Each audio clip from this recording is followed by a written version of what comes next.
ሰላም ተማሪዎች፣ በአገር አቀፍ ደረጃ ለሚሰጠው የ12ኛ ክፍል ብሔራዊ ፈተና የተዘጋጀውን ፕላትፎርም እንዴት መጠቀምና ፈተና መፈተን እንደምንችል እንደሚከተለው እናያለን።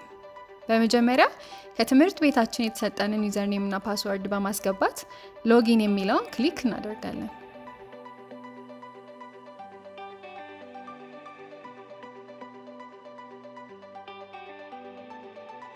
በመቀጠል አሁን የተጠቀምንበትን ፓስወርድ እንድንቀይር የሚጠይቅ መልእክት ይመጣልናል። ከረንት ፓስወርድ የሚለው ላይ አሁን የተጠቀምንበትን ፓስወርድ እናስገባለን። ኒው ፓስወርድ የሚለው ላይ ከዚህ በኋላ ወደዚህ አካውንት ለመግባትና ፈተናውን ለመፈተን በምንፈልግበት ጊዜ የምንጠቀመውን የራሳችንን አዲስ ፓስወርድ ክሬት እናደርጋለን።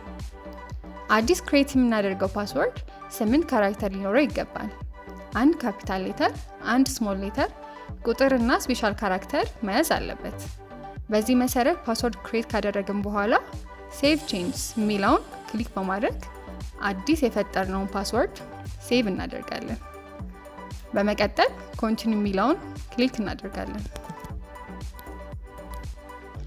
እዚህ ጋር የምንወስደውን ፈተና እናያለን። ለምሳሌ የተጠቀምነው ኬሚስትሪ ነው። እርሱን ክሊክ እናደርጋለን። ቀጥታ ወደ ፈተና ይወስደናል። attempt to restart exam የሚለውን ክሊክ በማድረግ ከፈታኞቻችን የሚነገረንን የፈተና ፓስኮድ እዚህ ጋር በትክክል በማስገባት ስታርት የሚለውን በተን ክሊክ እናደርጋለን። በመቀጠል እዚህ ጋር እንደምናየው በጎን በኩል የጥያቄዎቹን ዝርዝርና የተፈቀደውንና የቀረንን ሰዓት ማየት እንችላለን።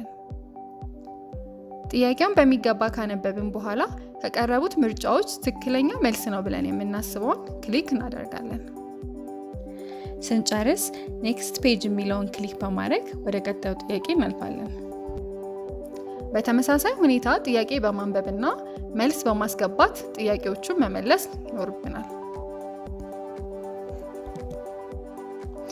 አንድ ጊዜ የመረጥነውን መልስ መቀየር ከፈለግን ከስር ክሊር ማይ ቾይስ የሚለውን ክሊክ በማድረግ በምናየው መልኩ ሌላ መልስ በድጋሚ መምረጥ እንችላለን። በድጋሚ ተመልሰን ማየት የምንፈልገው ጥያቄ ካለ ደግሞ ከጎን ፍላግ ኩዌስችን የሚለውን ክሊክ በማድረግ ምልክት አድርገን ማለፍ እንችላለን። በምናየው መልኩ መልስ የሰጠናቸው ጥያቄዎች በጥቁር ምልክት ተደርጎባቸዋል። ፍላግ አድርገን ያለፍነው ደግሞ በቀይ ምልክት ተለይቷል።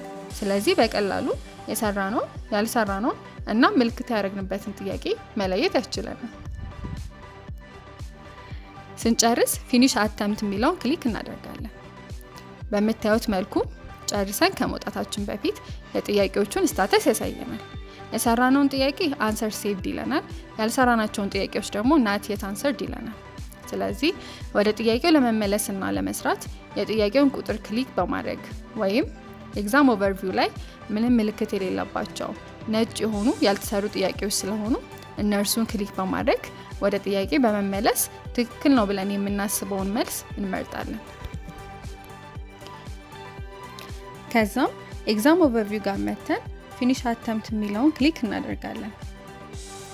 ሁሉንም ጥያቄዎች በትክክል በስራታችን እርግጠኛ ስንሆን ሰሚት ኦል ኤንድ ፊኒሽ የሚለውን ክሊክ እናደርጋለን። በድጋሚ ኮንፈርሜሽን ይጠይቀናል። አሁንም ሰሚት ኦል ኤንድ ፊኒሽ የሚለውን ክሊክ ስናደርግ ወደ ዋናው አካውንታችን ይመልሰናል። እዚህ ጋር ስታተስ በምናይበት ጊዜ ፊኒሽድ የሚል ይመጣልናል። አሁን ስለጨረስን ሎግ አውት ብለን መውጣት እንችላለን።